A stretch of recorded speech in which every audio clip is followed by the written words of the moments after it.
بسم اللہ الرحمن الرحیم الحمد للہ رب العالمین والصلاة والسلام علی رسولہ الکریم محمد وعلی آلہ واصحابہ اجمعین اما بعد اعوذ باللہ من الشیطان الرجیم بسم اللہ الرحمن الرحیم وکذالک جعلناکم امة وسطا لتکونوا شہداء علی الناس ویکون الرسول علیکم شہیدا۔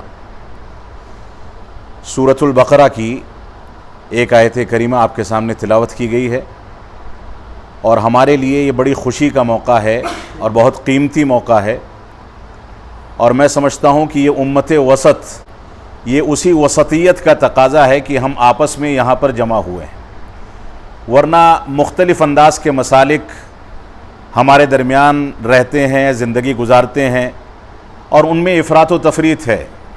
کوئی قرآن مجید کو اپنے لحاظ سے پیش کرتا ہے، اپنی رائے کے مطابق اس کی تفسیر پیش کرتا ہے، کوئی احادیث رسول میں جہاں مسلک کی حمایت ہوتی ہے ان حدیث کو لے لیتا ہے، اور جہاں مسلک سے کوئی چیز ٹکراتی ہے ان چیزوں کو چھوڑ دیتا ہے۔ صحابہ کرام کے اقوال کی رعایت میں سمجھتا ہوں کہ کسی بھی مسلک کے یہاں کما حقہ موجود نہیں ہے جیسے موجود ہونی چاہیے۔ یہاں تک صورتحال ہے کہ بعض مسلکی بنیادوں پر، مسلکی اقوال سے اختلاف کی بنیاد پر بعض صحابہ کرام کو لوگوں نے غیر فقیہ تک قرار دے کر کے ان کی احادیث کو اور ان کے اقوال کو نظر انداز کر دیا۔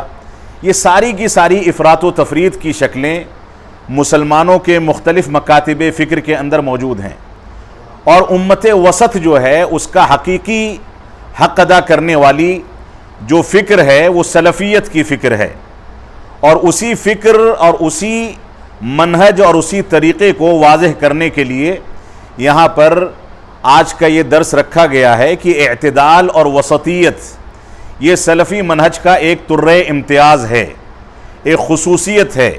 یہاں پر کسی کا قول آ جائے، اپنے بڑوں میں سے کسی کی کوئی رائے یا فتویٰ آ جائے، یا اپنے بڑوں کی کسی انداز کی کوئی بات آ جائے، ان چیزوں کو قرآن و سنت اور صحابہ کرام کے اقوال پر اور منہج سلف پر تول لیا جاتا ہے، اور اس کو کسی بھی صورت میں تب تک قابل قبول نہیں سمجھا جاتا جب تک وہ چیزیں قرآن و سنت اور منہج سلف کے مطابق نہ ہوں۔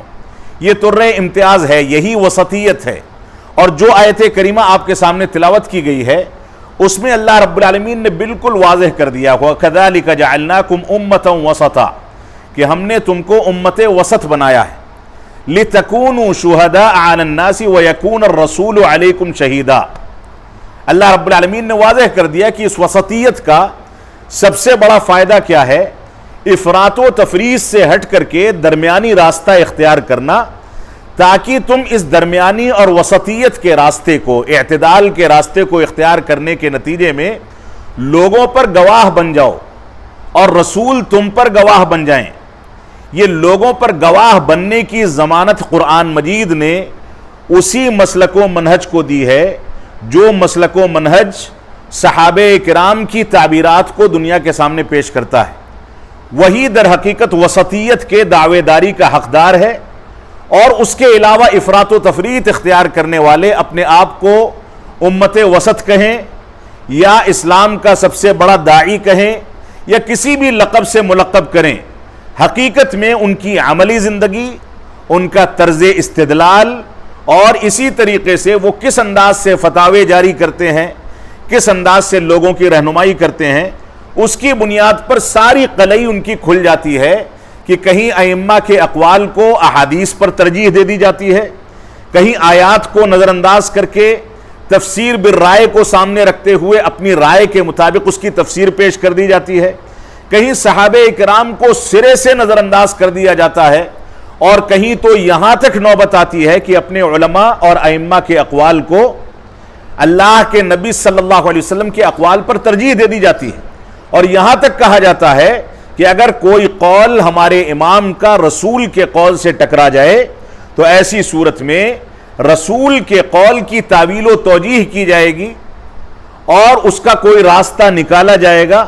اگر توجیح و تعویل نہ ہو پائے تو ایسی صورت میں اپنے امام کے قول کو لے کر کے رسول کے قول کو رد کر دیا جائے گا۔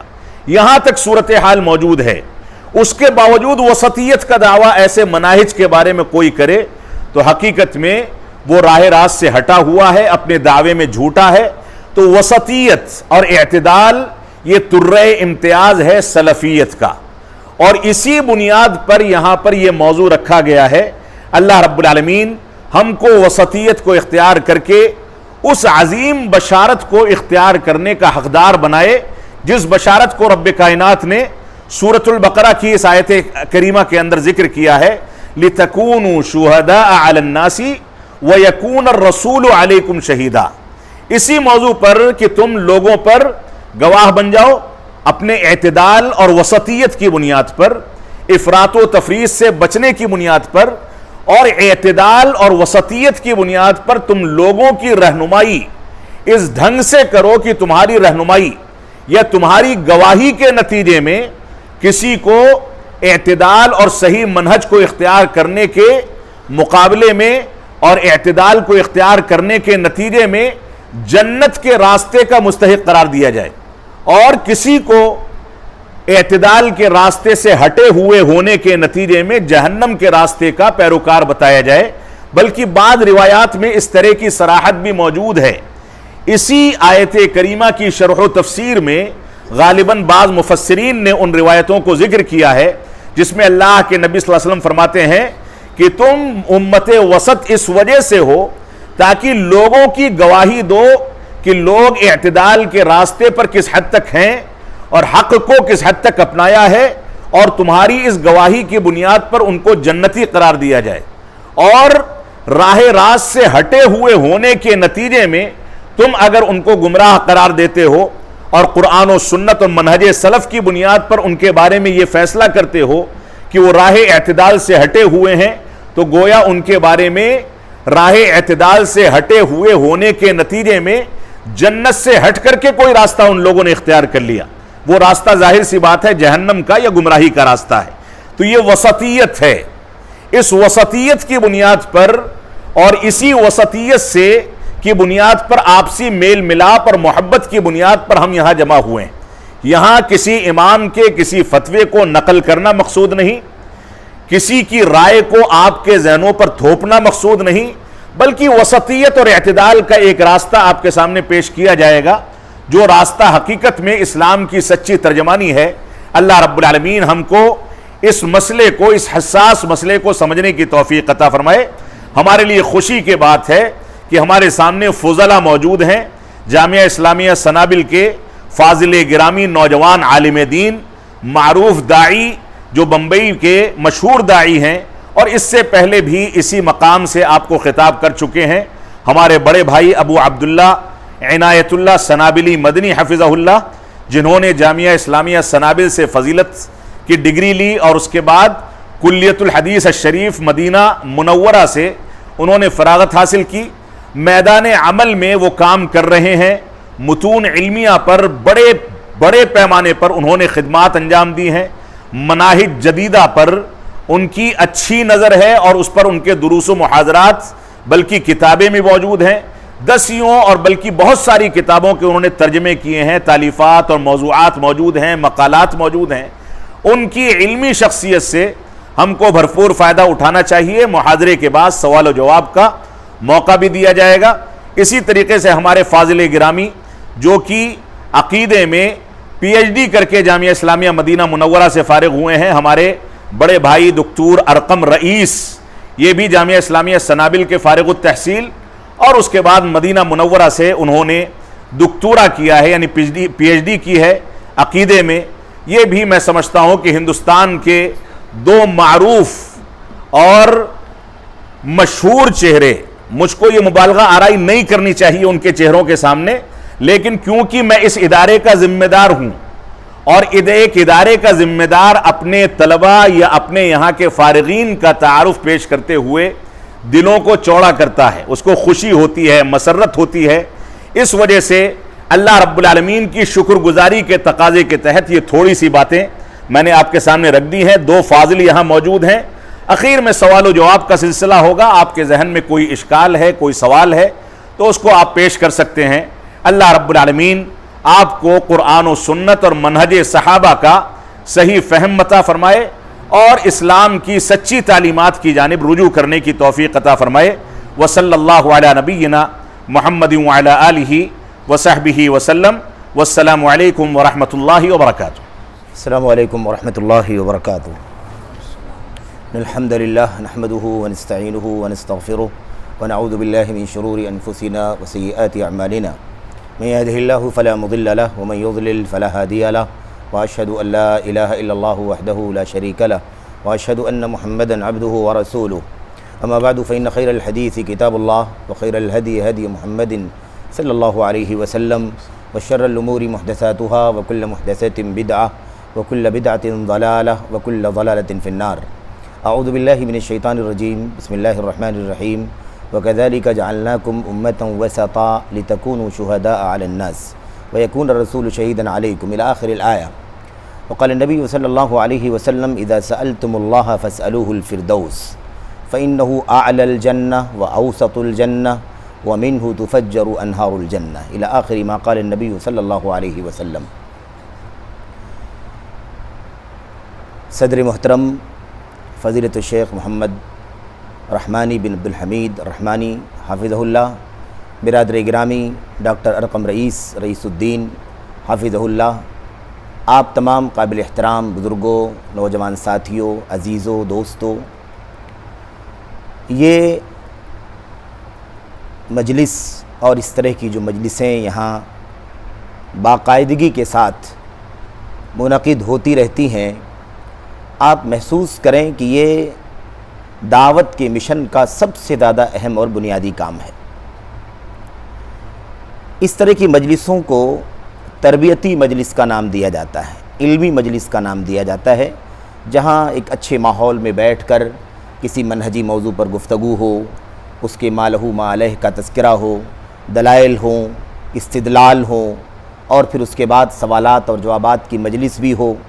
آپ لوگوں کی طرف سے کوئی اشکال آئے تو اس کا ازالہ بھی کیا جائے اپنے علم کے مطابق۔ یہ سب سے زیادہ اہم اور بنیادی کاموں میں سے ایک کام ہے۔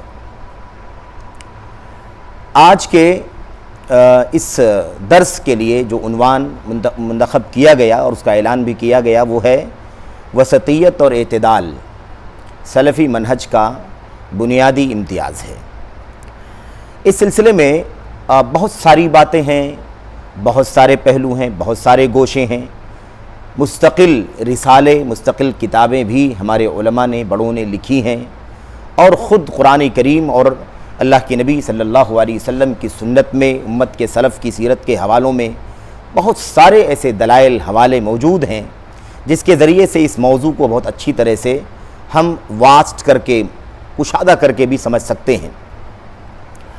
لیکن ظاہر ہے کہ اس کے لیے کوئی ایک لمبا سلسلہ درس کا ہو جو یہاں انشاءاللہ آپ بعد میں سنیں گے مشائخ سے۔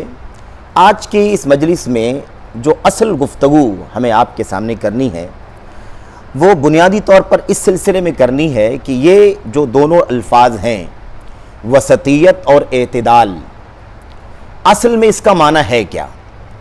اور میں اپنی معمولی کہہ لیجئے کہ اپنے معمولی علم اور صلاحیت کے مطابق جو بات سمجھ رہا ہوں وہ یہ سمجھ رہا ہوں کہ اس میں جو غلطیاں پائی جاتی ہیں وسطیت کے نام پر، اعتدال کے نام پر جو بہت ساری بے اعتدالیت پائی جاتی ہے، اس کا بنیادی وجہ یہی ہے کہ اس لفظ کا صحیح معنی لوگ نہیں سمجھ رہے ہیں۔ اس کی اصل ماہیت کیا ہے، اصل حقیقت کیا ہے؟ اور یہ آپ سمجھ سکتے ہیں کہ کسی بھی مسئلے میں یہ بات آتی ہے کہ اگر اصل نقطے کو نہ سمجھا جائے تو اس کی وجہ سے بہت ساری غلطیوں کا راستہ کھلتا ہے۔ حد بندی ضروری ہے، حد بندی ضروری ہے۔ دائرہ کسی لفظ کا معنی کہاں تک جاتا ہے، لفظی طور پر بھی اس کا معنی کہاں تک جاتا ہے، اور اس کے بعد وہ لفظ اگر شریعت کے اندر استعمال کیا جا رہا ہے اور شریعت کے اعلیٰ ترین موضوع سے لے کر چھوٹے سے چھوٹے مسئلے میں استعمال کیا جاتا ہے، تو ان تمام پہلوؤں پر وہ معنی شریعت میں کس طرح سے ہمیں لینا چاہیے۔ تو اعتدال اور وسطیت کا ایک تو لفظی معنی کیا ہوتا ہے، اور اس کے بعد شریعت کے اندر ایمان و عقائد، اللہ تبارک و تعالیٰ کی وحدانیت، الوہیت، ربوبیت، اسماء و صفات خاص طور پر، ان تمام موضوعات میں وسطیت کا لفظ سب سے زیادہ استعمال ہوتا ہے، سمجھ رہے ہیں، اسماء و صفات کے باب میں، اور اس کے بعد عبادات کے اندر بھی اعتدال کی بات آتی ہے، معاملات کے اندر اعتدال کی بات آتی ہے، اب باہمی رہن سہن اور آپسی تعامل کے اندر بھی اعتدال کی بات آتی ہے، پھر بین الفرق بین المذاہب بھی اعتدال اور وسطیت کی بات آتی ہے۔ الغرض کوئی گوشہ ایسا آپ کو نہیں ملے گا جہاں پر وسطیت کا لفظ، اعتدال کا لفظ استعمال نہ کیا جاتا ہو۔ اس کے علاوہ ایک بہت بنیادی چیز ہے، ہم لوگ بات کر رہے ہیں سلفی دعوت کا یا سلفیت کے مشن کا ایک بہت بڑا امتیاز ہے کہ اس کے اندر اعتدال اور وسطیت پائی جاتی ہے۔ اس لیے اللہ کے کلام کی یہ آیتیں ہیں، نبی کریم صلی اللہ علیہ وسلم کی حدیثیں ہیں، سلف امت کے اقوال ہیں، ان کے آثار ہیں، ان سے مسائل کا استنباط کرنا، ان سے دلیل پکڑنا اور دلیل پکڑ کر کے اس سے نتیجہ نکالنا، اس میں بھی اعتدال کا اور وسطیت کا لفظ بہت زیادہ استعمال ہوتا ہے۔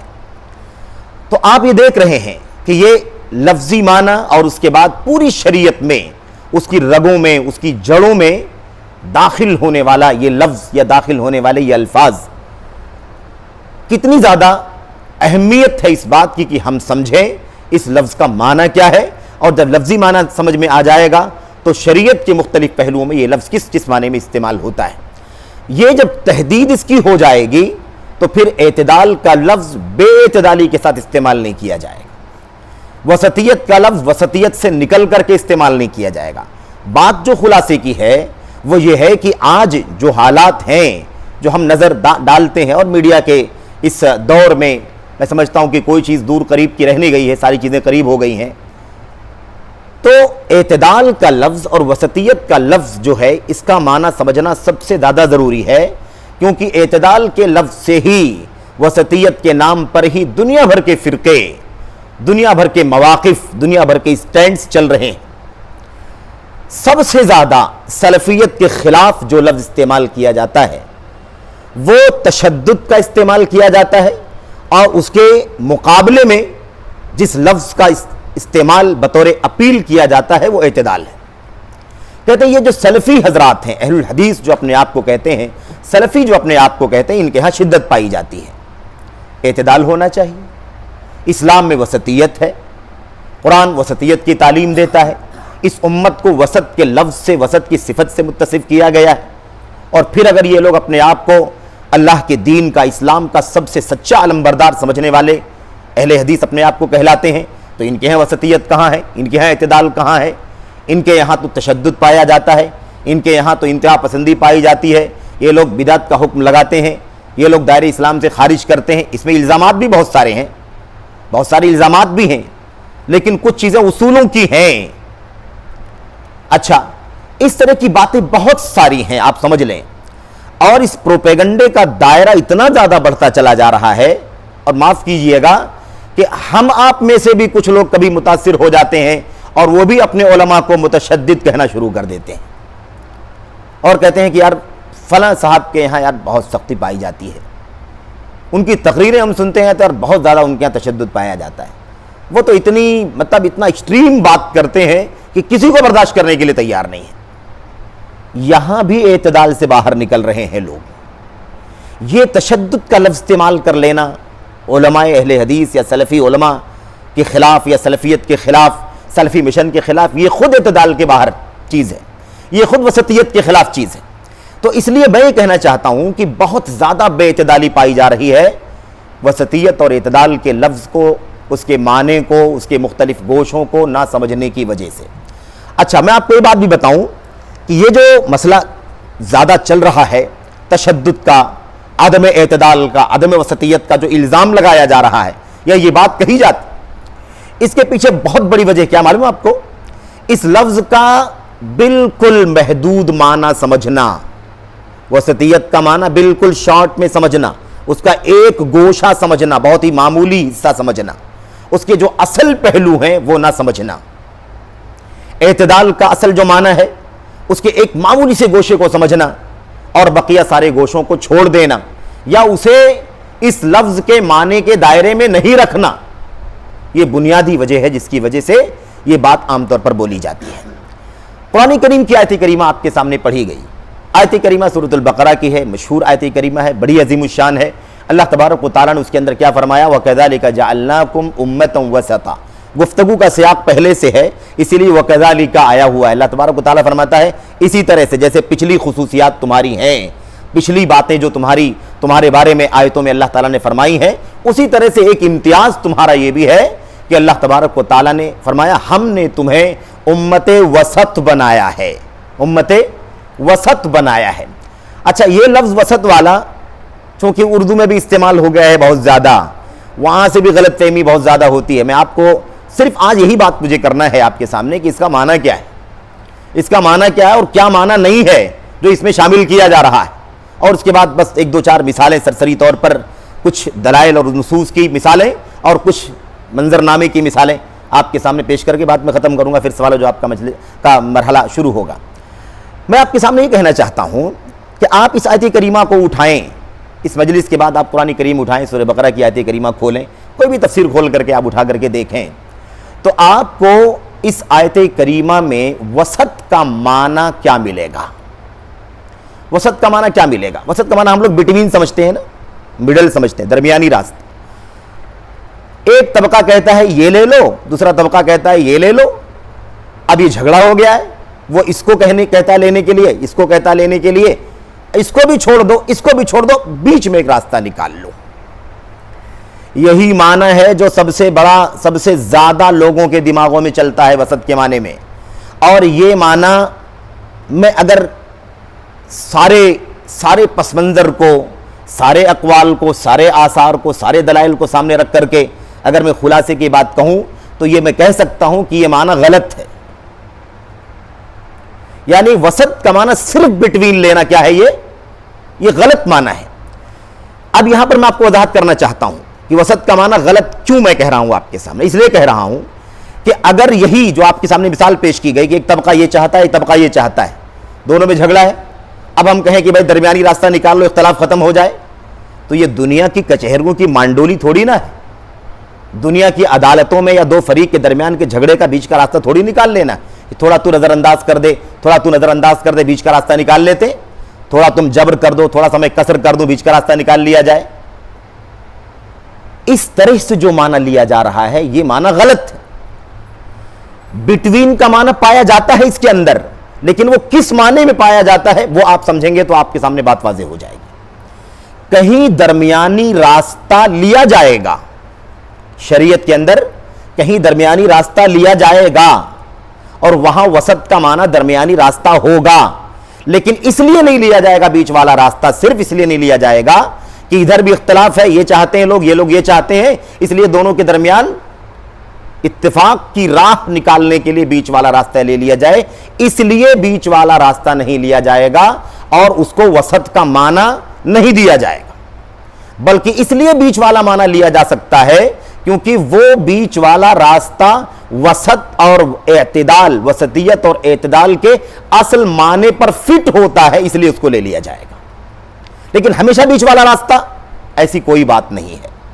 اب اس کو سمجھنے کے لیے آگے دیکھیں, قرآن کریم کی آیت کریمہ یا اور بھی جگہوں پر قرآن کریم کے اندر اس کے روٹس کے الفاظ استعمال ہوئے ہیں. مثال کے طور پر ایک جگہ استعمال ہوا ہے قال اوسطہم الم اقل لکم لولا تسبحون. قال اوسطہم, وہ جو باغ والوں کا واقعہ ہے نا, لمبا واقعہ, اس کے اندر کیا ہے قال اوسطہم الم اقل لکم لولا تسبحون. اور کفارے کے سلسلے میں جو قسم کا کفارہ ہے, اور وہی کہہ لیجئے کہ خیر کئی مسائل میں استعمال ہے وہ کفارہ, اس کفارے کے سیاق میں کیا آیا ہوا ہے من اوسط ما تطعمون اہلیکم او کسوتہم. یہ وسط کا لفظ جو ہے اسی سے یہ اوسط ہے, تفضیل کا صیغہ, افضل, یعنی افعل التفضیل کا صیغہ اس کی وزن پر ہے, افعال کی وزن پر یہ اوسط ہے. میں آپ کے سامنے واضح کرنا چاہتا ہوں, اور آپ بھی کھول کر کے ساری آیتوں کا ترجمہ دیکھیں, اس کے الفاظ کے معنی کو دیکھیں. آپ کو وسط کا معنی, اوسط کا معنی صرف درمیانی معنی لکھنے والا کوئی مفسر نہیں ملے گا, کوئی شارح نہیں ملے گا آپ کو کہ وسط کا معنی صرف یہ بتائے کہ اس کا معنی درمیانی راستہ ہے. سمجھ رہے ہیں نا کیا معنی ملے گا آپ کو؟ اسی معنی کو آپ دیکھیں گے وَكَذَلِكَ جَعَلْنَاكُمْ أُمَّةً وَسَطًا, ہم نے تمہیں وسط امت بنایا ہے. ترجمہ کیا ملے گا آپ کو, معنی کیا ملے گا آپ کو؟ خیرن و عدلن, ہم نے آپ کو بہترین امت بنایا ہے. سب سے خیر کا لفظ تفضیل کا لفظ ہے, یہ سب سے بہتر امت بنایا ہے. عدل, سب سے زیادہ عدل والی امت بنایا ہے, سب سے زیادہ عدل والی امت بنایا ہے. ایسے ہی آپ جب وہاں جائیں گے, الم اقل لکم لولا تسبحون قال اوسطہم, ان کے اوسط نے کہا. اب اگر عام معنی ہم لوگ لے لیں گے, پرسنٹیج والا معنی, تو کیا معنی بنے گا؟ ان میں درمیانی آدمی نے کہا, ان کے ایوریج آدمی نے کہا لولا تسبحون, میں نے تم کو کہا تھا کہ تم اللہ تبارک و تعالیٰ کی تسبیح کیوں نہیں کرتے جب باغ جل گیا تھا. اوسطہم کا معنی یہ لینا کہ ان کے مڈل آدمی نے کہا, ایوریج آدمی نے کہا, یہ معنی بالکل نہیں ہے. کیا معنی ہے اس کا؟ قال خیرہم و امثلہم و احسنہم, ان میں جو سب سے بہتر آدمی تھا اور سب سے زیادہ نمایاں آدمی تھا, سب سے زیادہ اعلیٰ آدمی تھا, سب سے جو بہتر آدمی تھا, اس نے لوگوں کو نصیحت کرتے ہوئے کیا کہا؟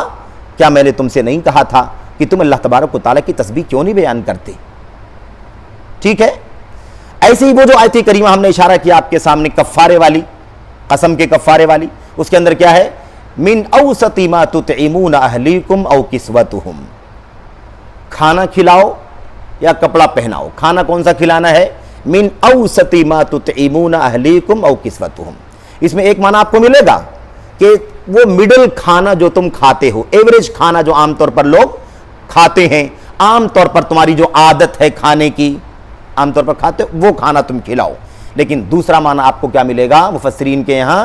سب سے بہتر جو تم کھاتے ہو وہ کھلاؤ, سب سے افضل جو کھاتے ہو تم وہ کھلاؤ, سب سے پسندیدہ اور مرغوب جو تم کھاتے ہو کفارے میں وہ کھلاؤ, یا ان کو کھانا یا ان کو کپڑا پہناؤ. بتانا کیا ہے؟ اچھا, اس کے علاوہ ایک حدیث بھی ہم نے آپ کے سامنے پڑھی ہے, وہ بات ختم ہو جائے سب, پھر ہم گفتگو کرتے ہیں اصل معنی پر. اللہ کے نبی علیہ السلام نے فرمایا اذا سألتم اللہ فاسألوہ الفردوس, جب تم اللہ تبارک و تعالیٰ سے جب تم مانگو, سوال کرو, جنت مانگنا ہو تمہیں, تو تم جنت الفردوس مانگو. کون سی جنت مانگو؟ فردوس مانگو, جنت الفردوس نزولا, فردوس والی جنت مانگو. کیوں ایسا؟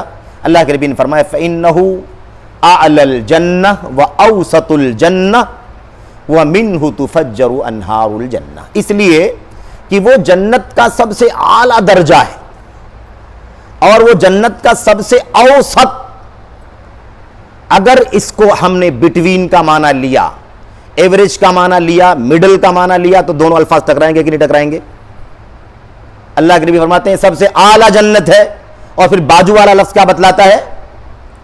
درمیانی درجہ ہے, مڈل درجہ ہے, ایوریج درجہ ہے. یہ کیا بات ہوئی؟ جب تمہیں اللہ سے مانگنا ہو تو جنت الفردوس مانگو, کیونکہ وہ سب سے اعلیٰ جنت ہے, اس میں بلندی بتائی جا رہی ہے, اور اوسط الجنہ کوالٹی بتائی جا رہی ہے, سب سے بہتر ہے وہ درجے کے اعتبار سے, مقام کے اعتبار سے, منزلت کے اعتبار سے, نعمتوں کے اعتبار سے سب سے کیا ہے وہ؟ سب سے زیادہ اچھی اور بہتر ہے وہ جنت. وَمِنْهُ تُفَجَّرُ أَنْهَارُ الْجَنَّةِ, اور اس کے سب سے اعلیٰ اور بہتر ہونے کی ایک نشانی یہ بھی ہے کہ وہ جنت کی نہروں کا سوتا اور اس کا سرچشمہ ہے. یہاں یہ بھی بات واضح ہو جا رہی ہے. آپ اگر دیکھیں گے نا تو آپ کو نصوص میں آپ کو یہی ملے گا. کوئی ایک قول آپ کو مل سکتا ہے مفسرین کا, شارحین کا, کہ اس کا معنی کیا ہے؟ درمیانی, ایوریج, یہ معنی ملے گا. لیکن عام طور پر آپ کو کیا ملے گا؟ سب سے اعلیٰ, سب سے افضل, سب سے بہتر, سب سے احسن, سب سے امثل, یہ سارے الفاظ آپ کو ملیں گے. خیر کا لفظ سب سے زیادہ آپ کو ملے گا, اعدل کا لفظ آپ کو سب سے زیادہ ملے گا. یہ سارے الفاظ تفسیر کے الفاظ ہیں. اس سے اس لفظ کا اصل معنی واضح ہوتا ہے کہ اوسط یا وسط کا معنی یہ نہیں ہے کہ ہر جگہ مڈل والا ہوگا, ہر جگہ درمیانی معنی ہوگا, بلکہ عام طور پر معنی کیا ہوگا؟ سب سے بہتر. اچھا, پھر یہ بات اگر کہہ لی جائے کہ درمیانی امت ہے, تو اس کا مطلب یہ نہیں بننا چاہیے کہ پھر اس کا مطلب کوئی امت اس سے اوپر بھی ہوگی, کوئی نیچے ہوگی, کوئی اوپر ہوگی, تب آپ درمیانی امت بنیں گے. لیکن آپ کون سی امت ہے بھائی؟ آپ سب سے اعلیٰ ہیں کہ نہیں ہے؟ آپ سب سے افضل ہیں کہ نہیں افضل ہیں؟ اس لیے بات یاد رکھیں. اب اس سب سے زیادہ افضل ہونے، سب سے بہتر ہونے، سب سے احسن ہونے، سب سے امثل ہونے میں کہیں ایسا مسئلہ بھی آ سکتا ہے کہ اگر کوئی ایک ادھر اندھیرے کی طرف جا رہا ہے اور کوئی ادھر اندھیرے کی طرف جا رہا ہے تو اس میں سب سے افضل بیچ والا راستہ ہے. بات سمجھ میں آ رہی کہ نہیں آ رہی ہے؟ تو بیچ والا ہی اصل نہیں ہے، بلکہ جہاں سب سے افضل بیچ والا ہوگا وہاں بیچ والا لیا جائے گا. تو بیچ والا بھی ہم اگر ہیں تو اسی وجہ سے بیچ والے ہیں کیونکہ وہ بیچ والا سب سے افضل ہے. نہ دایاں والا صحیح ہے نہ بایاں والا صحیح ہے. دائیں طرف افراط ہے، بہت زیادہ ایکسٹریم ہے، ایموشنل ہے، بہت زیادہ بڑھاؤ چڑھاؤ، بہت زیادہ مبالغہ ہے، غلو ہے وغیرہ ہے. اور بائیں طرف والا تفریط ہے، یعنی تساہل ہے، تلاعب ہے، کھلواڑ ہے، نظر انداز کرنا ہے. تو نہ یہ صحیح ہے اور نہ یہ صحیح ہے. اب ہم یہاں کیا کہتے ہیں؟ اہل السنت والجماعت، سلفیوں کا، اہل حدیثوں کا راستہ کون سا راستہ ہے؟ بیچ والا راستہ ہے. وَكَذَلِكَ جَعَلْنَاكُمْ أُمَّةً وَسَطًا كُنْتُمْ خَيْرَ أُمَّةٍ. تم سب سے بہتر ہو. یہاں وہی معنی بیچ والے معنی کا ہوگا.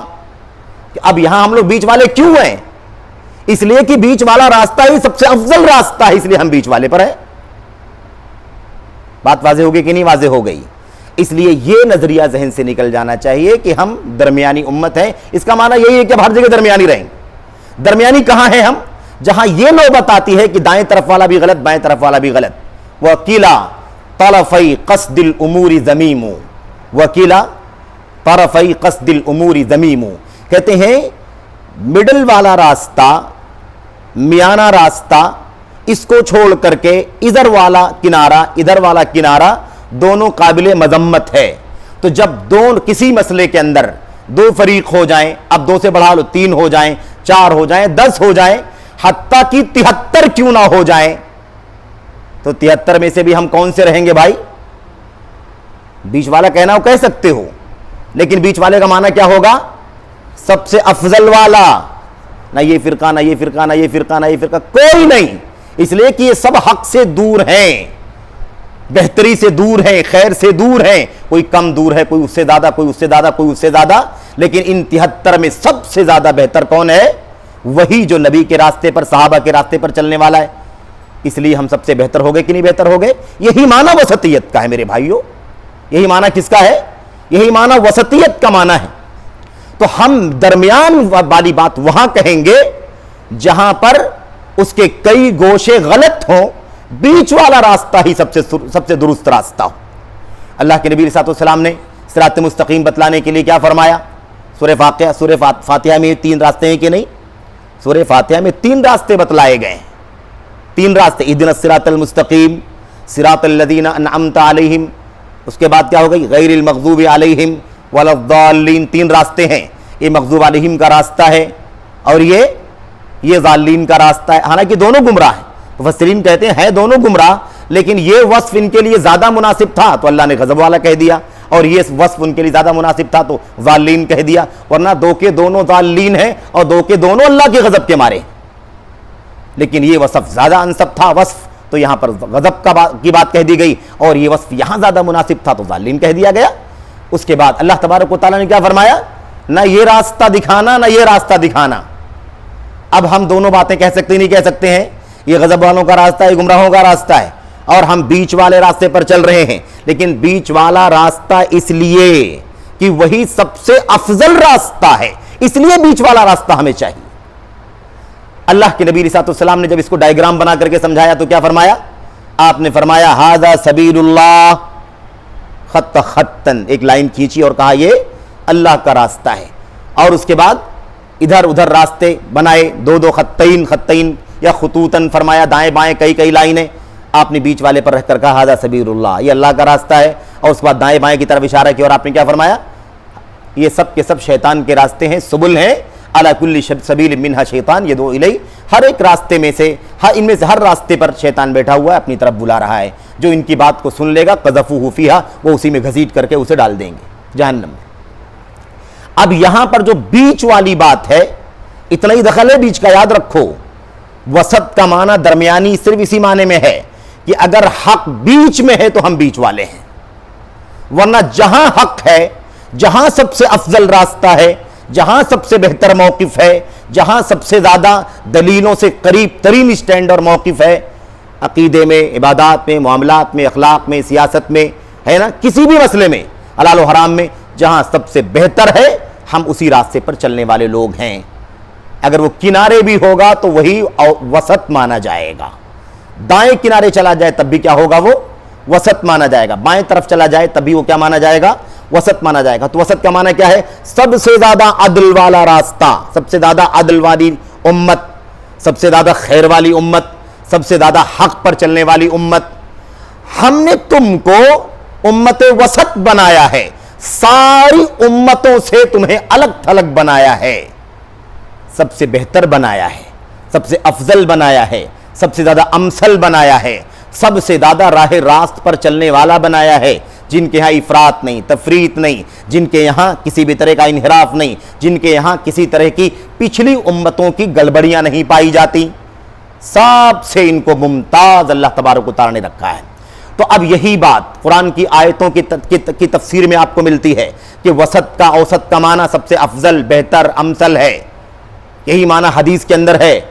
تو اس کا مطلب یہ نکلتا ہے کہ اچھا اعتدال والا لفظ رہ گیا نا، اعتدال والا لفظ جو ہے آپ اس لفظ کو بار بار سنتے ہیں، سب سے زیادہ یہ لفظ کہاں استعمال ہوا ہے؟ صف بندی کے درمیان استعمال ہوا ہے، استووا واعتدلوا ثم اعتدل قائما۔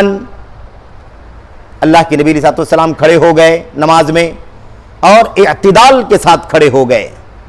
کیا مطلب بتاؤ بھائی، کیا کھڑے ہونے کی کوئی بیچ والی راہ بھی ہے کیا، جو سجدے اور رکوع سے تھوڑا سا اوپر ہو، ایک دم کھڑے ہونے والے سے کچھ بیچ میں ہو؟ اس لیے میں آسان کر رہا ہوں تاکہ ذرا سمجھ میں آ جائے، کلیئر ہو جائے۔ اس کا مطلب کیا ہے نا، کھڑے ہونے میں جو راستہ چاہیے نماز کے اندر، اعلیٰ راستہ قیام کا، اعلیٰ طریقہ قیام، اس طریقے سے نبی کریم صلی اللہ علیہ وسلم کھڑے ہو گئے۔ اس لیے آپ کو بعض جگہوں پر وہ الفاظ ملیں گے، حتی یعود کل فقار مکانہ، آپ جب سجدے میں گئے تو ایسے برابر سجدے میں چلے گئے کہ سجدے کی حالت میں جو جو ہڈی جہاں جہاں جانی چاہیے وہ ہڈی وہاں وہاں چلی گئی۔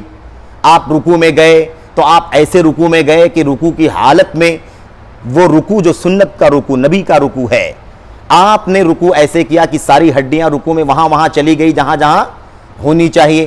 قیام آپ نے کیا تو آپ نے تھوڑا سا سر اٹھا کر کے فوراً رکوع نہیں کر لیا، بالکل سیدھا کھڑے ہو گئے۔ اب ہم لوگ سیدھا کہہ لیتے ہیں اس کا ترجمہ، ہم لوگ اپنے الفاظ میں اس کا ترجمہ کیا کرتے ہیں؟ سیدھا، لیکن وہ لفظ عربی زبان کا لفظ ہے، اردو میں آیا ہے، تو اردو میں آنے کے بعد تو بگڑے گا ہی بھائی، اردو میں آنے کے بعد تو بگڑے گا ہی، ہر آدمی اپنا اپنا معنی وہاں پر نکال کر کے بیان۔ ابھی میں آؤں گا اس پر کہ وسطیت اور اعتدال کے خلاف کیا کیا چل رہا ہے، جو وسط نہیں ہے، اعتدال نہیں ہے، لیکن نام اس کو وسطیت کا، اعتدال کا دیا جا رہا ہے۔ وہ اللہ کے نبی علیہ السلام اعتدال قائما کھڑے ہو گئے تو بالکل سیدھے ایسے کھڑے ہو گئے جو سب سے سچا طریقہ قیام کا ہے، نماز میں سب سے زیادہ درست طریقہ ہے، اس طریقے سے آپ اللہ کے نبی علیہ السلام کھڑے ہو گئے۔ جب تیر اندازی کی جاتی تھی نا، تیر اندازی تو نشانے کے لیے اس تیر کو کیا کیا جاتا تھا؟ تعدیل کی جاتی تھی، اس کی اعتدال کیا جاتا تھا، تو تھوڑا بھی ٹیڑھا پن چلے گا اس کے اندر، نشانے پر چاہیے کہ نہیں چاہیے، تو بالکل سیدھا بنے گا کہ نہیں بنے گا؟ تو اعتدال کے اندر بالکل وہ راستہ، وہ نشانہ، وہ ہدف، وہ مقصد جو چاہیے اسی پر چلے گا تو اعتدال کا نام دیا جائے گا۔ صف بندی ہوتی تھی، یہ تو ایک بات ہو گئی اللہ کے نبی کی حدیثوں میں۔ دوسری بات، جب صف بندی کرتے تھے لوگ تو اللہ کے نبی علیہ السلام صفوں کو سیدھا کرنے کے لیے حدیثوں میں آتا ہے کہ آپ اپنی عصا سے صفوں کو سیدھا کرتے تھے۔ آپ اپنی عصا لے کر کے آتے، 4-6 لوگوں پر کے جسم پر لگاتے، سیدھے ہو جائیں گے کہ نہیں ہو جائیں گے؟ بالکل ایک لائن میں۔ اس کے بعد آگے بڑھ کر کے پھر 4-6 لوگوں کے جسم پر لگائیں گے، سب برابر ہو جائیں گے کہ نہیں ہو جائیں گے؟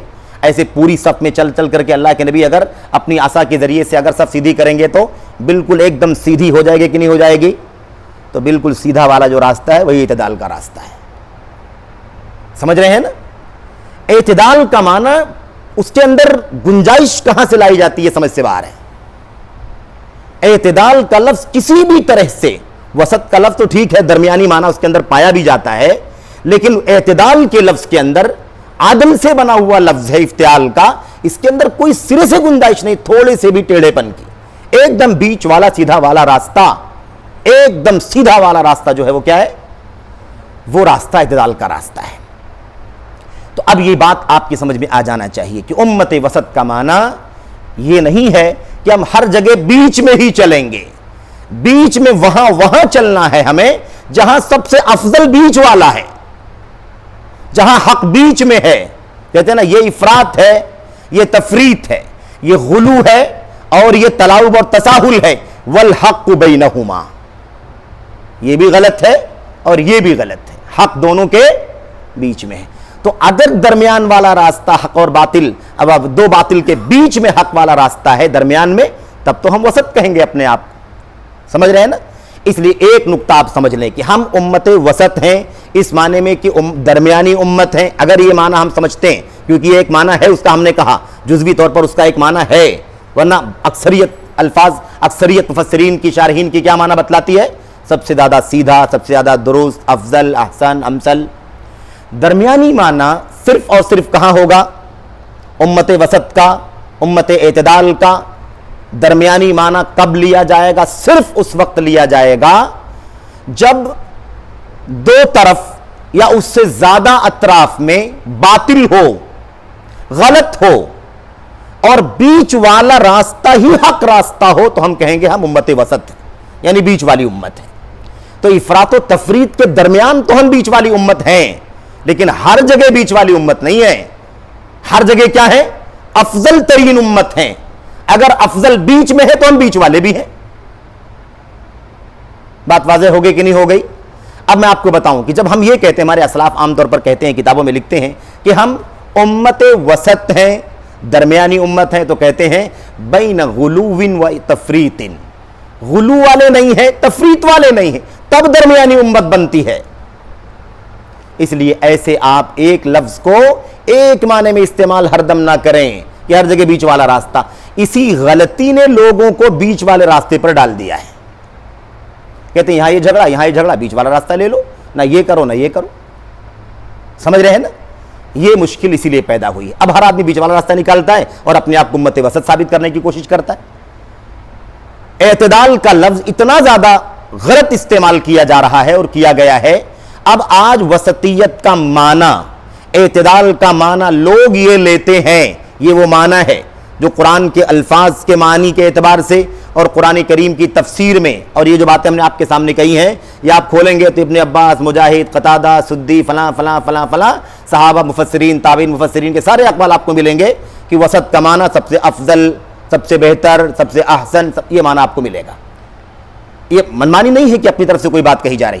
اگر ہم یہ معنی لیتے ہیں کہ ہر جگہ، ہر مسئلے میں جہاں اختلاف ہو جائے وہاں بیچ والا راستہ اختیار کر لیا جائے، تو یہ اعتدال نہیں ہے، یہ وسطیت نہیں ہے، یہ ہوائے نفس ہے۔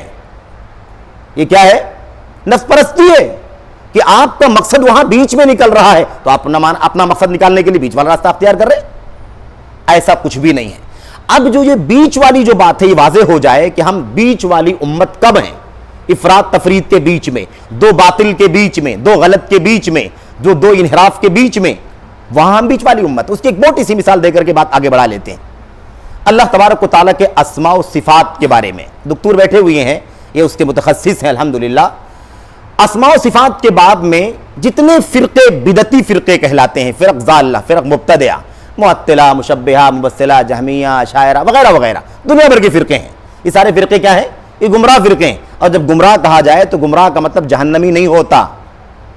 کسی کی گمراہی جہنم تک لے جانے والی گمراہی ہوگی تو جہنمی بھی ہوگا وہ، اور کسی کی گمراہی اگر اس سے کم رہے گی تو اسی درجے کا حکم لگے گا اس کے اوپر۔ لیکن ضلالت میں سب مشترک۔ گمراہی کیا ہے؟ گمراہی کا مطلب اصل راستے سے ہٹ گیا ہے۔ اب وہ اتنا ہٹ گیا ہے کہ جہنم میں جانے کے راستے پہ چلا گیا، کفر میں، شرک میں چلا گیا تو جہنم میں جائے گا اگر اسی پر اس کی موت ہو گئی تو۔ اور اگر اتنا زیادہ بھٹکا نہیں ہے کہ وہ کفر و شرک تک چلا جائے لیکن کچھ انحراف پایا جاتا ہے تو وہی حکم اس کے اوپر لگے گا۔ یہ بات اس لیے کہی جا رہی ہے کہ ضلالت کا لفظ آتا ہے تو لوگ یہ سمجھتے ہیں کہ سب کو جہنمی کہا جا رہا ہے، سب کو کافر بنایا جا رہا ہے۔ گمراہ کا لفظ سن کر کے لوگ گھبرا جاتے ہیں ایک دم، لیکن گمراہی سے نہیں گھبراتے۔ عجیب بات ہے۔ تو میں یہ کہہ رہا تھا کہ یہ جو فرق ضالہ ہیں، میں آپ کو بیچ والی ایک مثال دے رہا تھا کہ ہم درمیانی امت ہیں تو کب ہیں؟ جو اس کا ایک معنی بنتا ہے اس وقت جب باطلوں کے درمیان ایک حق ہو، تو ہم بیچ والی امت ہیں۔ اب اللہ تبارک و تعالیٰ کے اسماء و صفات کو ثابت کرنے کا وہ طریقہ جو اللہ کی کتاب میں ہے، نبی کی سنت میں ہے، صحابہ کرام، تابعین، تبع تابعین اور عقیدہ سلف کے جو علماء ہیں قدیم سے لے کر کے جدید تک آج تک، ان علماء کا جو موقف ہے، جو سلف کا موقف ہے، اس موقف کے مطابق اللہ کے اسماء و صفات کو ثابت کرنا یہ حق ہے، یہ وسط ہے، یہ عدل ہے، یہ حق و ثواب ہے، ٹھیک ہے۔ اس کے خلاف دو راستے اور ہیں۔ ایک راستہ ان لوگوں کا ہے جن لوگوں نے اللہ کے اسماء و صفات کا انکار ہی کر دیا، کہا کیسے ثابت کریں کہ اللہ تبارک و تعالیٰ کے ہاتھ ہے؟ ہاتھ تو ہمارے پاس بھی ہے، تو پھر اللہ تبارک و تعالیٰ بندوں کی طرح ہو جائے گا، ٹھیک ہے۔ کیسے ثابت کریں کہ اللہ سنتا ہے، اللہ دیکھتا ہے، اللہ علم رکھتا ہے، اللہ اترتا ہے، اللہ تبارک و تعالیٰ آتا ہے؟ کیسے مان لیں؟ یہ سارے کام تو ہم لوگ بھی کرتے ہیں۔ تو پھر اس کو ثابت کرنا غلط ہے، کہ اس کو ثابت کرنے کا مطلب یہ ہوتا ہے کہ اللہ تعالیٰ ہمارے جیسا ہے۔ یہ سارے کام ہم لوگ کرتے ہیں، یہ بھی ہم لوگ اللہ کے لیے بھی ثابت کریں گے تو وہی بات اللہ کے لیے ثابت ہو جائے گی، اور اللہ کی کتنی بڑی توہین کی بات ہے کہ اللہ تبارک و تعالیٰ کو اللہ کے بندوں کی طرح قرار دیا جائے۔ اس لیے ان تمام کا معنی ہم نہیں ثابت کریں گے۔ ایک راستہ یہ بنا لیا لوگوں نے، انکار، اللہ کے اسماء و صفات کا انکار، اسی کو تعطیل کہا جاتا ہے، نل کر دینا۔ اب ایک دوسرا طبقہ اس کے مقابل ہے، وہ ثابت کرتا ہے، وہ مانتا ہے، لیکن وہ ثابت کیسے کرتا ہے؟ کئی طرح کی گڑبڑیوں کے ساتھ ثابت کرتا ہے، تشبیہ دے کر کے ثابت کرتا ہے، تشبیہ دے کر کے ثابت کرتا ہے، جیسے اللہ کا ہاتھ ویسے بندے کا ہاتھ، یا مثل ثابت کرتا ہے، بالکل سیم جیسے وہ ویسے وہ، یا کیفیت سے ثابت کرتا ہے کہ اس طرح سے اللہ تبارک و تعالیٰ کا ہوگا، اسی طرح سے اللہ تبارک و تعالیٰ کے بندگان کا بھی ہے۔ اب یہ دو راستے بہت سرسری طور پر، ورنہ بعض فرقوں نے بیچ کا راستہ اختیار کیا، بعض صفات کے بارے میں کہا یہ سمجھ میں آتا ہے، اس کو ثابت کیا جا سکتا ہے، اللہ تعالیٰ کے لیے ثابت کر دیا، اور بقیہ کے بارے میں کہا نہیں، یہ نہیں سمجھ میں آتا، کیسے ثابت کریں، تو اس کا انکار کر دیا۔ 7 صفات کو مانا، بقیہ صفات کا انکار کر دیا۔ اشاعرہ جو فرقہ ہے، اشعریہ جن کو ہم کہتے ہیں۔ بہرحال اب مسئلہ یہ ہے کہ یہ انکار کرنے والے لوگ ہیں، اللہ کے اسماء و صفات کا انکار کرنے والا طبقہ ہے، اور ایک طبقہ کیسا ہے؟ ثابت کرتا ہے لیکن اللہ تبارک و تعالیٰ کی شان کے مطابق ثابت نہیں کرتا، بلکہ تشبیہ کے ساتھ ثابت کرتا ہے، مثلیت کے ساتھ ثابت کرتا ہے، کیفیت بیان کر کے ثابت کرتا ہے، یا اور طریقے بھی ہیں۔ بعض لوگ ایسے ہیں الفاظ کو مانتے ہیں، کہتے ہیں معنی کو ثابت نہیں کریں گے۔ اللہ تبارک و تعالیٰ نے فرمایا خلقتہ بیدی، آدم کو میں نے اپنے دونوں ہاتھوں سے پیدا کیا، دونوں ید سے پیدا کیا، یعنی دونوں ہاتھوں سے۔ اب وہ کہتا ہے کہ لیکن ید اگر مانا، ید کا مانا اگر ہاتھ کریں گے تو بندے کے بھی پاس ہاتھ ہے، انسان کے پاس، جن کے پاس، حیوانوں کے پاس بھی ہاتھ ہے، اس لیے ید تو ہم مانتے ہیں لیکن ید کا مانا ہاتھ نہیں ثابت کرتے ہیں۔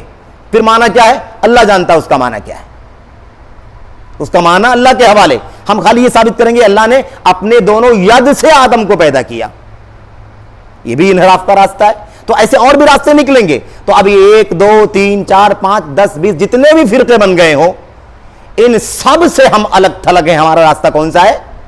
نہ یہ انکار والا راستہ ہے اور نہ یہ غلط ثابت کرنے والا راستہ ہے۔ ہم اب یہاں ان دونوں کے بیچ والے راستے پر ہم کیا ہو جائیں گے؟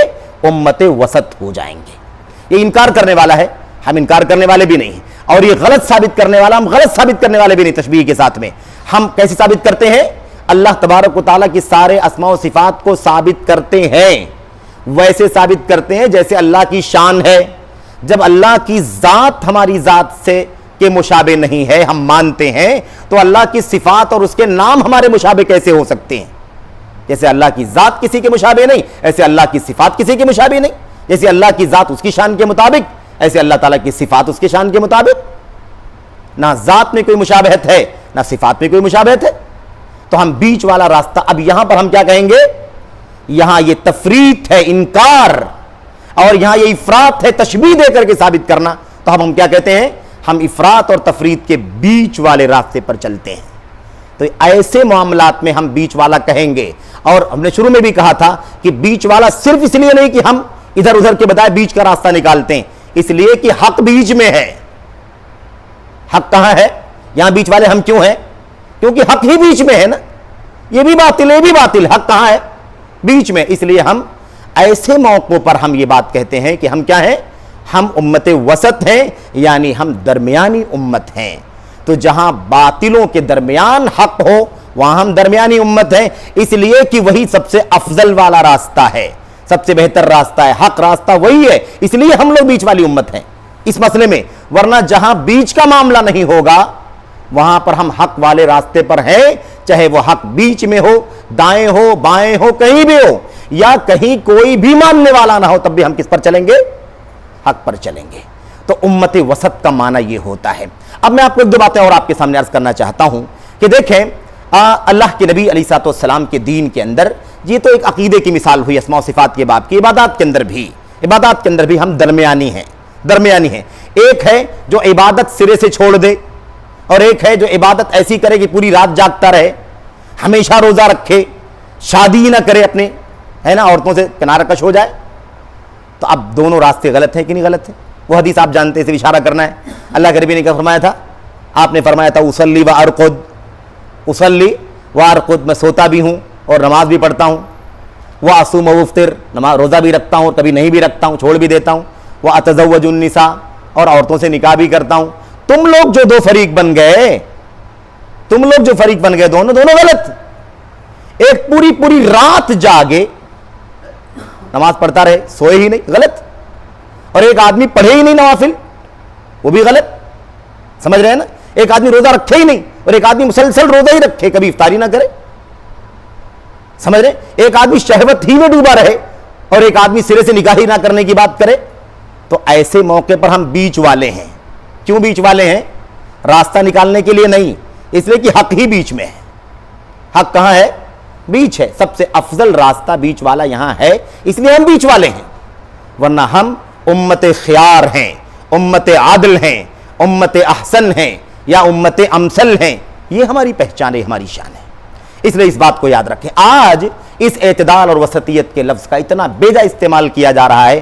اب آج آپ کو بتاؤں میں، ایک مجلہ نکلتا ہے جنوبی ہندوستان سے، راہ اعتدال نام ہے اس کا، راہ اعتدال نام ہے۔ اب آپ کو بتاؤں میں، ایک ہے امت عدل، امت وسط، اور ایک ہے راہ اعتدال۔ دونوں الگ ہو سکتا ہے کبھی؟ جو امت وسط ہے میرے بھائی، اسی کی راہ تو راہ اعتدال رہے گی، کہ راہ اعتدال الگ رہے گی اور امت اعتدال الگ رہے گی؟ دونوں الگ کیسے کر سکتے ہیں آپ؟ الگ کرنے کا مطلب یہ ہوتا ہے کہ راستہ بھی الگ ہے۔ اب راہ اعتدال کا مطلب یہ نکالا جاتا ہے کہ سب کو ساتھ میں لے کر کے چلو۔ بدعات کے خلاف بولو گے تو ٹکراؤ پیدا ہوگا، فرقوں کے خلاف بولو گے تو ٹکراؤ پیدا ہوگا، ہے نا؟ عقیدے کے اندر انحرافات ہیں، اس پر نقد کرو گے تو اختلاف پیدا ہوگا۔ تقلید شخصی یا اندھی تقلید عامہ کے خلاف بات کرو گے تو انتشار پیدا ہوگا۔ اس لیے اعتدال کی راہ ہے کہ سب کو لے کر کے چلو۔ سب کو کیا کرو؟ سب کو لے کر۔ راہ اعتدال کا معنی برابری کا راستہ کہتے ہیں۔ ان کو بھی چلنے دو، ان کو بھی چلنے دو، ان کو بھی چلنے دو، ان کو بھی چلنے دو۔ یہ راستہ جماعت اسلامی والوں کا راستہ ہے، جن کے یہاں دین قائم کرنے کے نام پر حکومت اور سیاست قائم کرنے کی بات کا کام چلتا ہے، اور اس کے لیے وہ ہر پلیٹ فارم کے لوگوں کو اکٹھا کرنا چاہتے ہیں۔ اسلام کے نام لیوا فرقوں کو بھی اکٹھا کرنا چاہتے ہیں بلا تفریق، حتیٰ کہ غیر اسلام کی جتنے بھی ادیان اور ازم ہیں، ان سب کو بھی کہتے ہیں سب کے سب لوگ آ جاؤ، سب اکٹھا ہو جاؤ اور ایک نظام قائم ہو جائے گا۔ سمجھ رہے ہیں نا؟ یہی فکر، باطل فکر چل رہی ہے، جس کو راہ اعتدال کا نام دیا جا رہا ہے۔ یہی راہ اعتدال، اگر یہ لوگ صحیح معنوں میں اعتدال اور وسطیت پر چلنے والے ہوتے، جو امت کی صفت بیان کی گئی ہے، تو آپ بتائیے کہ امت وسط کہا ہے؟ اس امت کے لفظ کے اندر سب سے پہلا مخاطب کون ہے امت کا؟ صحابہ کرام ہیں کہ نہیں سب سے پہلے نمبر پر؟ تابعین ہیں کہ نہیں ہے؟ تبع تابعین ہیں کہ نہیں؟ ائمہ دین ہیں کہ نہیں اس کے اندر بالترتیب؟ اب مجھے بتاؤ کہ کیا صحابہ کرام کے ہاں خارجیت کی گنجائش تھی، رافضیت کی گنجائش تھی، تصوف کی گنجائش تھی، عقل پرستی کی گنجائش تھی، انکار حدیث کی گنجائش تھی؟ ان تمام چیزوں کی کوئی گنجائش نہیں تھی۔ کیا اندھی تقلید کی گنجائش تھی صحابہ کرام کے یہاں؟ ابن عباس نے کیا فرمایا؟ کسی نے کہہ دیا، نام لے لیا ابو بکر صدیق کا، عمر بن خطاب کا، تو کیا کہہ دیا؟ مجھے ڈر ہے کہ تم پر آسمان سے پتھروں کی بارش نہ ہو جائے۔ اقول قال رسول اللہ صلی اللہ علیہ وسلم وتقولون قال ابو بکر و عمر۔ بھائی وہی امت وسط ہے نا، وہی امت اعتدال ہے۔ اور تم نے راہ اعتدال کی بات کی ہے تو تم سب کو ہضم کیسے کرتے ہو؟ کیسے سنت کے خلاف تم بات ہضم کرنے کو تیار ہو؟ اندھی تقلید کو کیسے تم دین کے اندر روا سمجھتے ہو؟ صوفیت کو، رافضیت کو، خارجیت کو کیسے تم روا سمجھتے ہو؟ انکار حدیث کو تم کیسے روا سمجھتے ہو؟ صحابہ کرام کو گالی گلوچ دینے والوں کو تم کیسے قریب کرنا برداشت کر لیتے ہو؟ اس کا مطلب یہ امت وسط نہیں ہے، یہ راہ اعتدال جو نکالی جا رہی ہے وہ ایک راہ ہے، ورنہ وہ امت وسط کی راہ اگر ہوتی تو اس میں ان تمام چیزوں کی گنجائش نہیں ہے۔ سمجھ رہے ہیں نا؟ اب ایک بات، ایک لفظ اور میں جملہ آپ کے سامنے کہنا چاہتا ہوں، اگر کہیں کسی حد تک کسی چیز کی رواداری کی گنجائش ہے تو وہ بھی امت وسطیت کا حصہ ہے، اس کے ہم خلاف نہیں ہے، لیکن جہاں عقیدے کا مسئلہ، ایمان کا مسئلہ، سنت کا مسئلہ، منہج کا مسئلہ ہو وہاں پر بھی ہم راستہ نکالیں تو یہ امت وسط نہیں، امت اعتدال کا کام نہیں ہے۔ یاد رکھیں اس بات کو۔ آج اگر مثال کے طور پر کسی سے سوال کیا جائے اور معذرت کے ساتھ سوال کیا جائے کہ کیا ہم بریلویوں کے ساتھ دعوت کا کام کر سکتے ہیں، کیا ہم تبلیغیوں کے ساتھ دعوت کا کام کر سکتے ہیں، کیا ہم جماعت اسلامی کے ساتھ دعوت کا کام کر سکتے ہیں، اور اگر وہ دائی، وہ عالم جواب دیتا ہے کہ ہاں بالکل کر سکتے ہیں، اعتدال کی راہ پر چلنے کی ضرورت ہے۔ آج امت کو اعتدال کی ضرورت ہے، آج امت کو وسطیت کی ضرورت ہے، تو اس کا کیا معنی نکلے گا مجھے بتاؤ ذرا۔ پھر یہ چیز نظریاتی چیز نہیں ہے میرے بھائیوں، دعوت کی بات چل رہی ہے، پریکٹیکل معاملہ ہے کہ نہیں معاملہ ہے؟ یہ نظریے کی بات ہوتی ہے، نظریے تک رہ جاتی، پریکٹیکل کی چیز ہے۔ دعوت کا کام کیسے کریں گے؟ وہ آدمی قبر پرستی کی دعوت دے گا، آپ قبر پرستی کی مخالفت کریں گے، دونوں کیسے ساتھ میں دعوت کا کام کر سکتے ہیں؟ اس کا راستہ الگ ہے، اس کا راستہ الگ ہے۔ سمجھ رہے ہیں کہ نہیں سمجھ رہے ہیں؟ وہ اندھی تقلید کی دعوت دے گا اور آپ سنت کی دعوت دیں گے، کیسے دونوں ساتھ میں تقلید کیسے کام کر سکتے ہیں؟ وہ حکومت قائم کرنے، سیاست کرنے، دنگا کرنے، فساد کرنے اور تکفیر کرنے اور جاہلی معاشرہ قرار دینے کی بات کرے گا، اور آپ جو سنت کی راہ پر چل کر کے ان حقوق کا خیال کریں گے، آپ اس کے ساتھ دعوت کا کام کیسے کر سکتے ہیں؟ وہ صحابہ کرام پر طعن و تشنیع کرتا ہے اور آپ صحابہ کرام کو پیشانی پر سجاتے ہیں، کیسے دعوت کا کام کر سکتے ہیں؟ اور اس کو راہ اعتدال کا نام دینا، وسطیت کا نام دینا بدترین قسم کا ظلم ہے۔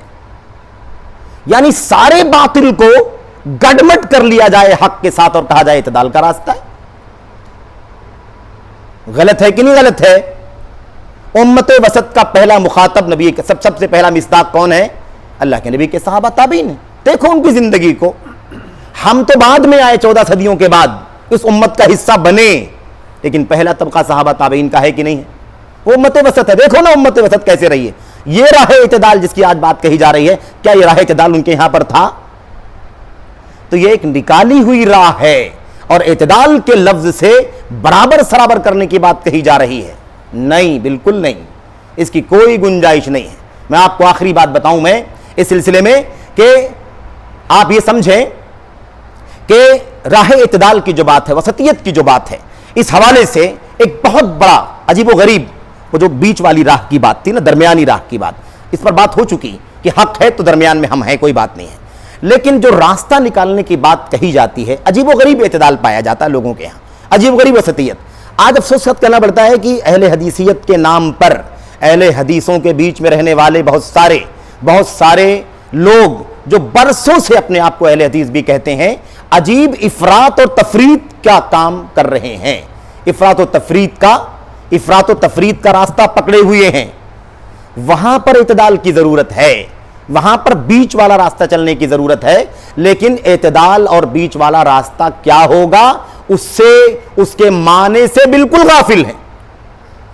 مثال کے طور پر میں آپ کو بتاؤں، آج یہ مثال میدان کی مثال ہے، ہماری دعوت کے فضا کی مثالوں میں سے ہے، یہ میڈیا بچھائی ہوئی چیز ہے۔ یہ ایک آدمی کہتا ہے کہ دیوبندیوں کے پیچھے نماز پڑھنا بالکل بھی درست نہیں ہے، مثال کے طور پر۔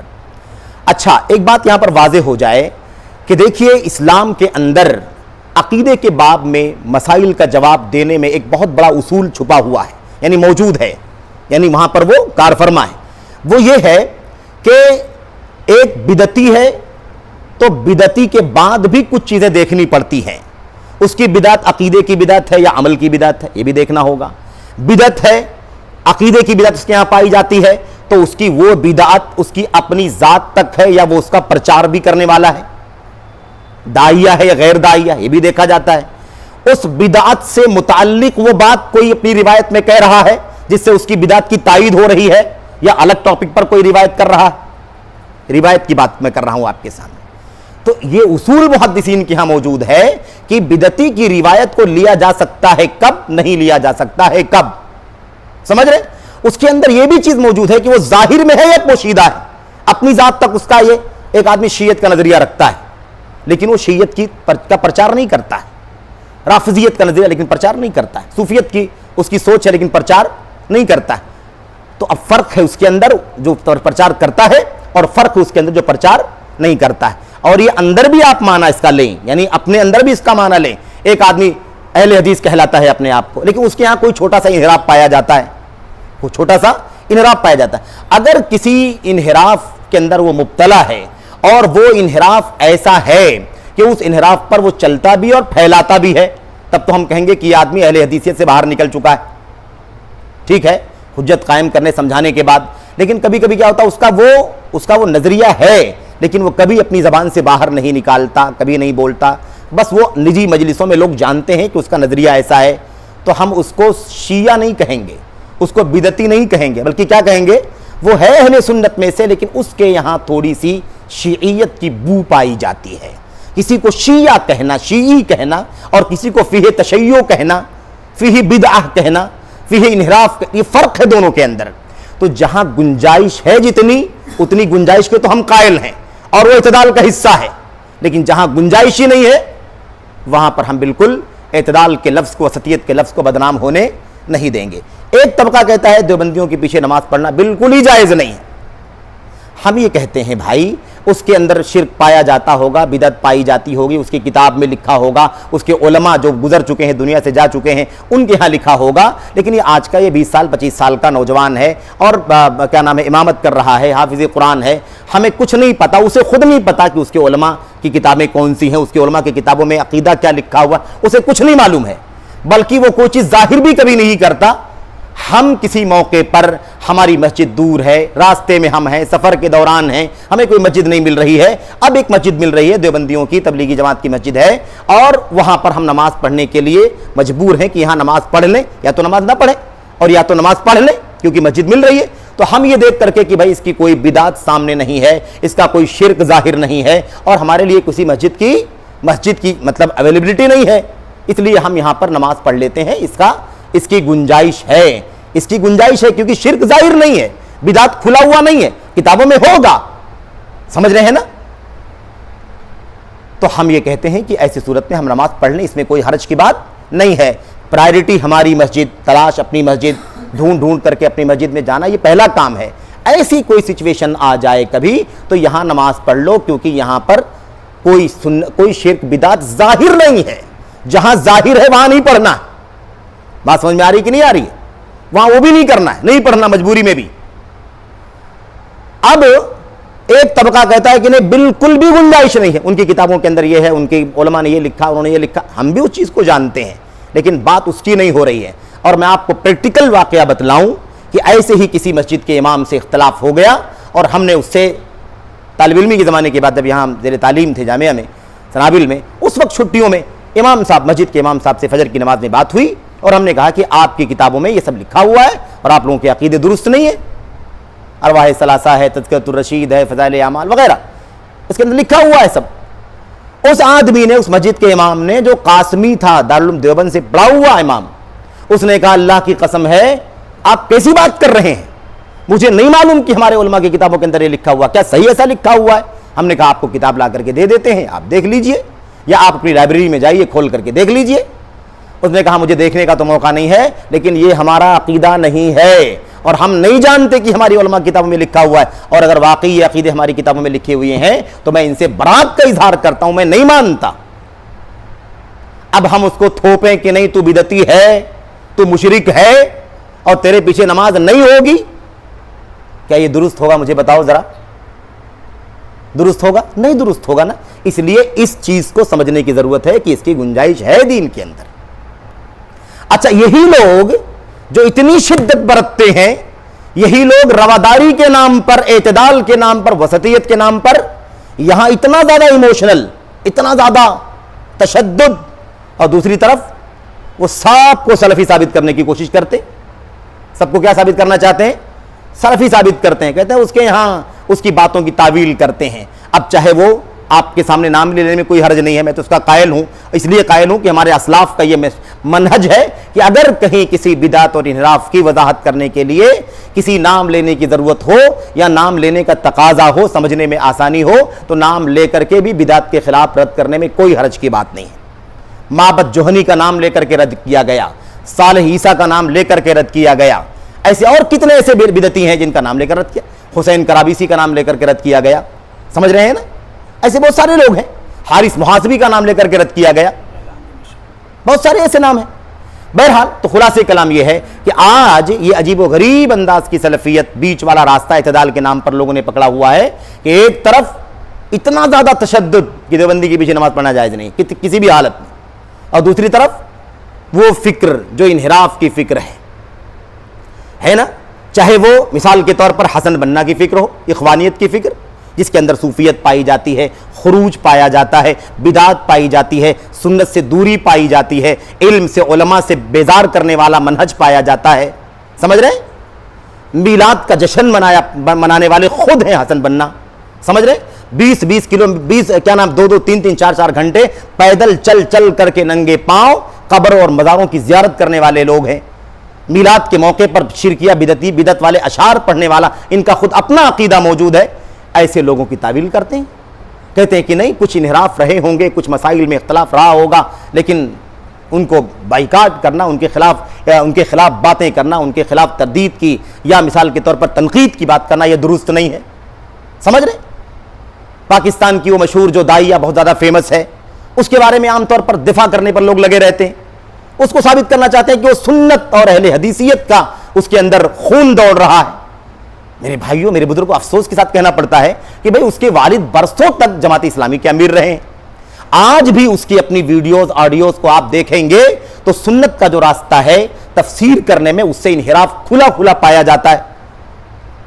میرے بھائیوں، آپ کو میں کیا بتاؤں، بہت صراحت کے ساتھ اس خاتون نے اپنی سوال کے جواب میں کسی کے سوال کا جواب دیتے ہوئے کہا، تفسیر کرنے میں ایک تفسیر کی کتاب پر اکتفا کرنا درست نہیں ہے، آپ کے پاس کئی تفسیر کی کتابیں ہونی چاہیے، اور آپ کے لیے یہ بھی درست نہیں ہے کہ آپ فرقوں کی تفریق کر کے تفسیر کی کتابیں نہ اٹھائیں، کہیں کہ یہ تبلیغی جماعت کی تفسیریں نہیں لیں گے، یہ شیعوں کی تفسیریں نہیں لیں گے، یہ بریلویوں کی تفسیریں نہیں لیں گے، نہیں، ساری تفسیروں کو لے کر کے آپ تفسیر کریں۔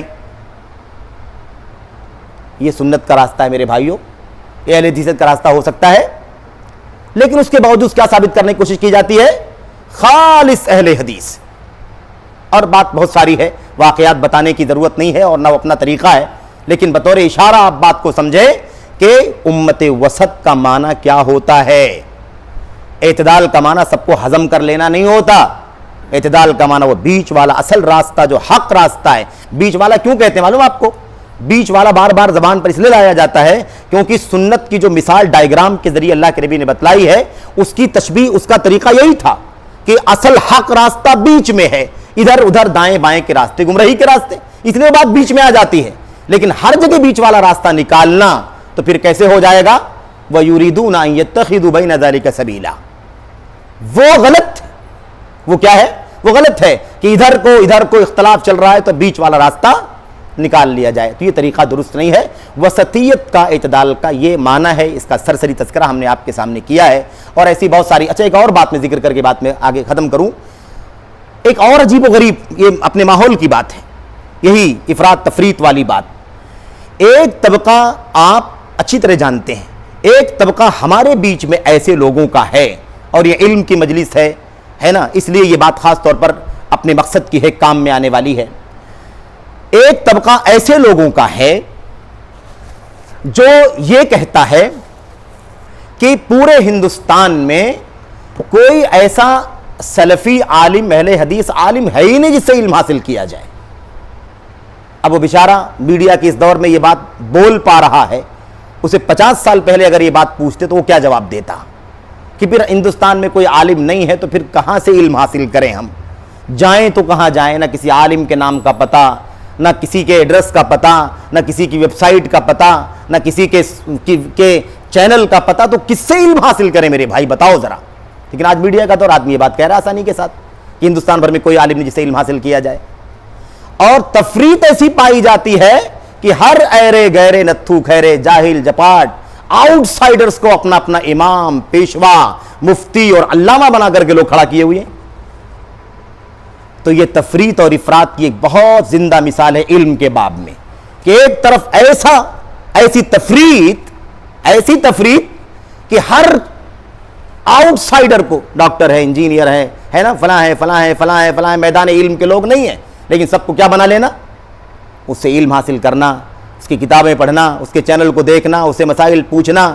اور یہ جو مسائل فقہی مسائل نہیں, امت کے قیادی مسائل پوچھنا, امت کے سٹینڈ والے مسائل جس کو نوازل کہا جاتا ہے, جس کے لیے چوٹی کے علماء کی ضرورت ہے, کبار علماء ایسے مسائل میں بھی ان سے رجوع کرتے ہیں اور ان سے مطمئن ہو جاتے ہیں. اور ایک طرف ایسی تفریط کہ کسی کو عالم دین ماننے کو بھی تیار لوگ نہیں ہیں. اس سے بدترین مثال افراط تفریط کی اور کیا ہو سکتی ہے؟ سمجھ رہے ہیں کہ نہیں سمجھ رہے ہیں؟ تو یہ بھی ایک مثال ہے. حق کہاں ہے میرے بھائیوں؟ حق کہاں ہے؟ اب یہاں حق بیچ میں ہے کہ کنارے ہے؟ بتائیے ذرا. حق بیچ میں ہے کہ کنارے ہے؟ حق بیچ میں اگر آپ کہیں گے تو پھر پھنس جائیں گے. حق بیچ میں نہیں ہے.